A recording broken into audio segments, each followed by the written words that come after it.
आपकी अदालत में अगला इल्जाम। आपकी अदालत में फिल्म स्टार मनोज बाजपेयी पर आरोप है कि ये अजीब अजीब शौक पालते हैं। अब देखिए, मुझे पता चला कि आपको बाजार में जाके आलू, टमाटर, भिंडी, प्याज, धनिया ये खरीदने की बड़ा शौक है। नहीं, मुझे अच्छा लगता है। और मेरी पत्नी ऐसी है कि वो, हम लोग शूटिंग से आ रहे होते हैं और कहती हैं सुनो आते हुए ना बैंगन ले लेना और परवल ले लेना, और मुझे किसी और दुकान से नहीं, तुम जब चार बंगला में जो वो बाजार लगता है तुम आते हुए सिर्फ वहीं से लेना। आजकल सब्जी वाले क्या करते हैं, मेरी खिड़की के पास चले आते हैं, ना ना भैया अंदर बैठो, भैया भैया क्या क्या चाहिए। मैंने कहा अच्छा 2 किलो आलू, 2 किलो टमाटर, आधा किलो परवल, ये करो। मैंने कहा ठीक है मैं बाहर नहीं नहीं आप बैठिए अंदर, बाहर में भीड़ लग जाएगा सर। आजकल वो गाड़ी से निकलने नहीं देते हैं। लेकिन अगर अपने घर का काम नहीं करे आदमी तो कौन करेगा, है कि नहीं? आपको ये भी शौक है कि सुबह सुबह किचन में जाके बर्तन धोते हैं? क्योंकि मुझे अच्छा नहीं लगता कि बर्तन जो है सिंक पे वैसे ही पड़ा रहता है, और वहाँ से मुझे और मेरी पत्नी को भी नहीं अच्छा लगता। तो हम ये तो वो सारे काम आपसे ही कराते नहीं, तो बहुत अच्छी बात की। तो हमने बांटा हुआ है कि वो खाना बहुत अच्छा बनाती हैं, तो वो खाना बनाती हैं, जो बर्तन निकलता है मैं धो देता हूँ। और खाना बना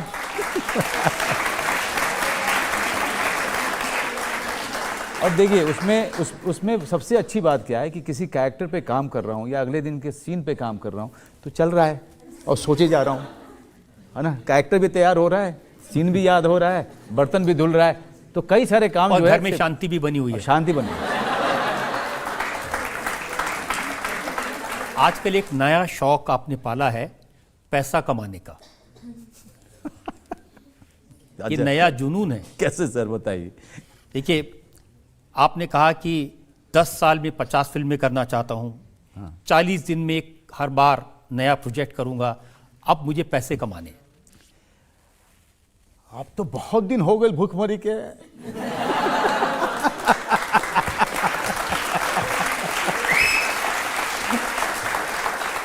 देखिए अच्छी बात क्या है, 40 दिन से ज़्यादा मेरी फिल्में नहीं लेती हैं। बंदा मेरी 35 दिन में बनी है और गुलमोहर मेरी 34 दिन में बनी थी। तो मैं देखता हूँ कि बाकी लोगों की फिल्में, जो बड़ी फिल्में बनाते हैं, उनको लगता होगा 70 दिन, 80 दिन, 100 दिन, 150 दिन, और मेरी कहानी वाली फिल्म होती है, किरदारों वाले होती है। लोगों को अच्छी फिल्म चाहिए, अच्छा काम चाहिए। तो कोई 100 दिन में ठीक ठाक पैसे कमाता है, मैं 40 दिन में ठीक ठाक कमा लेता हूँ, मेरी ज़िंदगी चल जाती है। भाई आपकी फिल्म का डायलॉग है जी, अगर पैसा कम हो तो पेट नहीं भरता, पैसा ज़्यादा हो तो दिल नहीं भरता। हाँ, पैसा ज़्यादा तो कितना ज़्यादा पता नहीं, उसका तो कोई डेफिनेशन नहीं है, लेकिन हाँ कम का ज़रूर डेफिनेशन है। कम जब होता है तो तकलीफ़ बहुत होती है। यहाँ तो सब लोग मिडिल क्लास के लोग बैठे हुए हैं, सब जानते हैं कि जब पैसा कम होता है तो तकलीफ़ होती है। लेकिन पैसा उतना होना चाहिए कि आपकी ज़िंदगी आराम से कट जाए, जिस होटल में जाके खाना चाहें खा पाएँ, जिस टैक्सी को में बैठना चाहें बैठ सकें, और जो ज़िंदगी में जहाँ से इलाज कराना चाहते हैं इलाज करा पाएँ, हो गया। लेकिन एक ज़माना था आप दोस्तों के लिए मुफ्त में काम कर देते थे, फ्री में फिल्में करते थे। जी बिल्कुल सही कह रहे हैं। बहुत सारी फिल्में मैंने फ्री में किया है, बहुत सारी फिल्में, उनका नाम लेना उचित नहीं होगा। जुबैदा, फिजा, मैं नाम जी, पर बजट ही नहीं होते थे उस समय में। अब जैसे मैंने बागी 2 की थी अहमद खान के लिए। अहमद खान दोस्त था, उसने फ़ोन किया कि तुझे करना ही है, इसमें तेरी ज़रूरत है, तुझे हेल्प करना है। मैंने कर लिया। बागी 2 ने 280 करोड़ कमाए मेरे ख्याल से, या 250 करोड़। टाइगर श्रॉफ को तो फ़ायदा हुआ क्योंकि वो हीरो था, मैं उसमें नेगेटिव रोल में था, तो मुझे भी बहुत फ़ायदा हुआ। फिर मुझे अपनी फिल्म बनाने के लिए बाज़ार ने पैसे दिए, तो मैं बड़ी फिल्म भी इसलिए भी करता हूँ ताकि मुझे वहाँ से स्ट्रेंथ मिले, बाज़ार में आपका भाव बढ़े, ताकि बाज़ार आपकी और फिल्मों में पैसा लगाए। इसलिए मैं कहता हूँ कि 40 दिन से ज़्यादा नहीं लगता। नहीं, मैं सवाल ज़रूर पूछ रहा हूँ, इल्ज़ाम ज़रूर लगा रहा हूँ, लेकिन मेरी दुआ है और मेरी इच्छा है कि आप बहुत पैसा कमाएं। जी, आप में इतना हुनर है, इतना टैलेंट है, 30 साल में 100 फिल्मों से ज़्यादा आपने काम किया है, तो आपको उसका पैसा तो मिलना ही चाहिए। बिल्कुल, अरे थैंक यू, ताली बजाइए भाई। एक और शौक है जिसका जिक्र आता है कि आपको डांस करने का शौक है, लेकिन जब से ऋतिक रोशन का डांस देखा आपने उस शौक को छोड़ दिया है। बिल्कुल सही है, मैं डांस वांस करता था, मिथुन चक्रवर्ती साहब थे तब तक जो है हम लोग, ऋषि कपूर जी को देख के लगता था कि यार ये थोड़ी मेहनत करूं तो ये कर सकता हूं। हमने जो है हम उसके आसपास भी पहुंच गए थे, लेकिन अचानक एक दिन एक नायक आता है, एक हीरो आता है और वो कुछ ऐसा नाचता है कि उसके बाद हमारे सपने चकनाचूर हो जाते हैं। तो कुछ ऐसा ही मेरे साथ हुआ। मैंने वो देखने के बाद मैंने अपने आप को वही कहा जो रामाधीर सिंह ने अपने बेटे को कहा था, तुमसे ना हो पाएगा।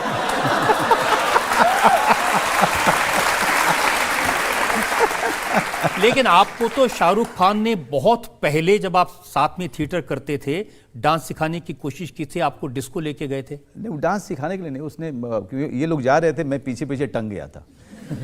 तो ये लोग तो खैर साउथ दिल्ली में रहने वाले लोग थे और मैं था कि ये लोग अच्छी वाली सिगरेट पीते थे और मैं अच्छी वाली बीड़ी पीता था। तो वो हम लोग एक दूसरे को पसंद करते थे। तो ये लोग जा रहे थे मौर्या, वहीं पे था घुंघरू करके डिस्कोथेक हुआ करता था, तब लेके गया मैं, मेरे पास तो चप्पल थे। अब वो डिस्कोथेक वाले ने कहा कि यार ये चप्पल वाले को तो अलाउड नहीं करेंगे हम।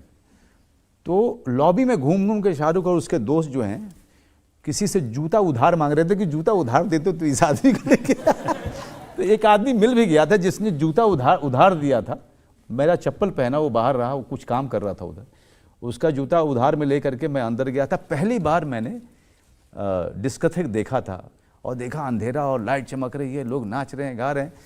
तो एक गांव के आदमी को पहली बार डिस्कोथेक देखने का मौका शाहरुख और उसके दोस्तों के कारण मिला था। आपका एक डायलॉग है ना सत्या में, मुंबई का किंग कौन। हाँ हाँ, तो आप तो उसका जवाब नहीं दे सके, लेकिन जनता ने जब शाहरुख को देखा तो कहा किंग खान जी। और उसके बाद जनता ने बोला क्या, जो आपने मेरे परिचय में बोला था, OTT का।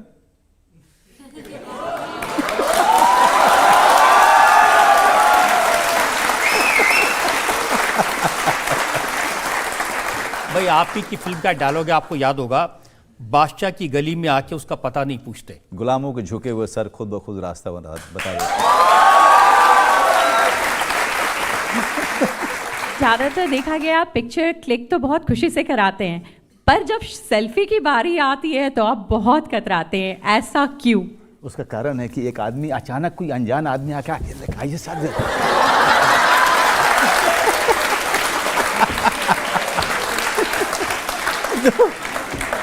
तो मैं थोड़ा सा घबरा जाता हूँ। और सबसे तो मैं महिलाओं के साथ सेल्फी लेने में पहले देखता हूँ कि पीछे कोई एक आदमी ज़रूर होना चाहिए, नहीं तो पता चले कि ये इल्ज़ाम लगा दे।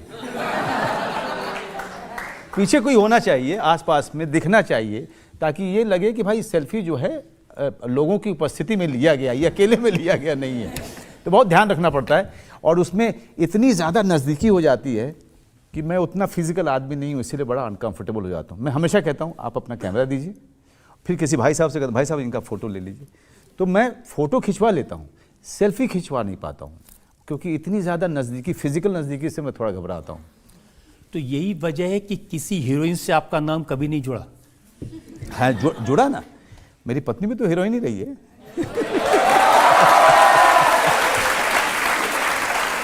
यही वजह है तब्बू, कटरीना, वो मनोज बाजपेयी के पैर छूती हैं।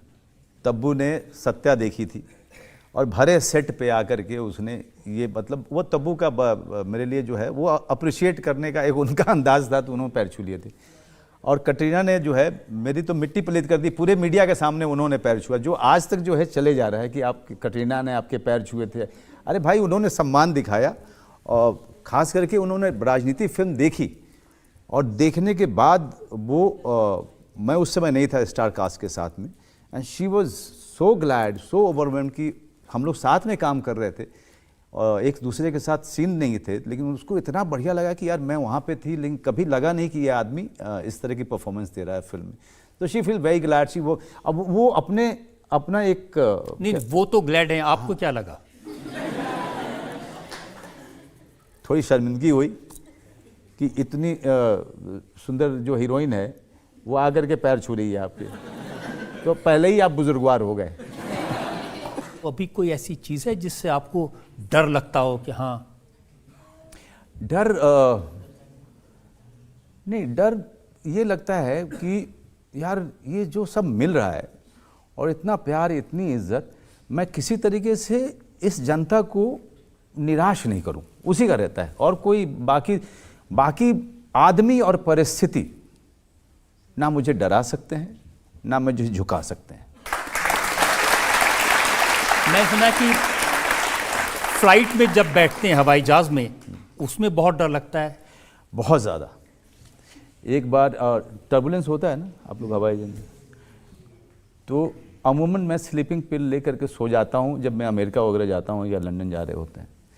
अगर मान लीजिए दिल्ली से मुंबई जा रहे हैं या मुंबई से दिल्ली आ रहे हैं, तो बहुत, जैसे कि मानसून के समय में मैं अमूमन अवॉइड करता हूँ कि मैं कहीं नहीं जाऊँ, और टर्बुलेंस में मुझे बहुत डर लगता है, बहुत ज़्यादा डर लगता है।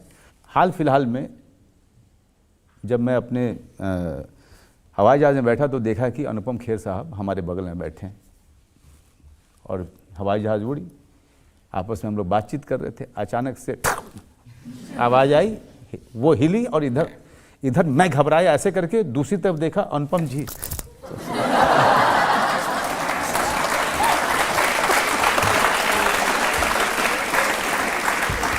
तो पूरे रास्ते मैं अपना डर भूल गया। मुझे लगा कि इनको तो मुझसे भी ज्यादा डर लगता है। तो मैं उनका हाथ पकड़ के, नहीं सर सही हो जाएगा सर, बस सब हो गया सर, 15 मिनट सर, 15 मिनट, बस 15 मिनट। मैं उनको पूरा साइंस समझा रहा था कि टर्बुलेंस क्यों होता है। मनोज जी, हमने आप पर हर तरह के इल्ज़ाम लगाए और आपने बड़े मुस्कुरा के, हंस के सवालों के जवाब दिए। अब वक्त है आपकी अदालत में आज की जज सोनल कालरा के फैसले का। मनोज, आप बहुत ही इंटेंस एक्टर हैं, ये हम सब जानते हैं, पर आज आपके जवाबों ने ये बताया होगा कि आप बहुत ही हाजिर जवाब, रोचक किस्म के इंसान हैं। मैं देख रही थी यहाँ पे बैठ के कि यहाँ डिफरेंट एज ग्रुप के, हर उम्र के लोग बैठे हैं, सबके चेहरे पे मुस्कुराहट थी।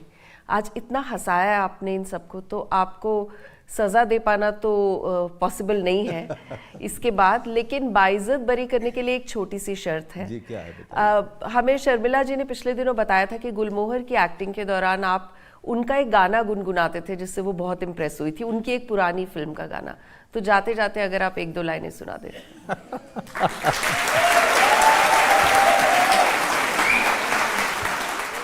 मैं बाइज्जत बरी हो जाऊं तो मुझे ये 2 लाइन गुनगुनाना पड़ेगा। जब भी जी चाहे नई दुनिया बसा लेते हैं लोग, एक चेहरे पे कई चेहरे लगा लेते हैं लोग, एक चेहरे पे कई चेहरे लगा लेते हैं लोग। नमस्ते।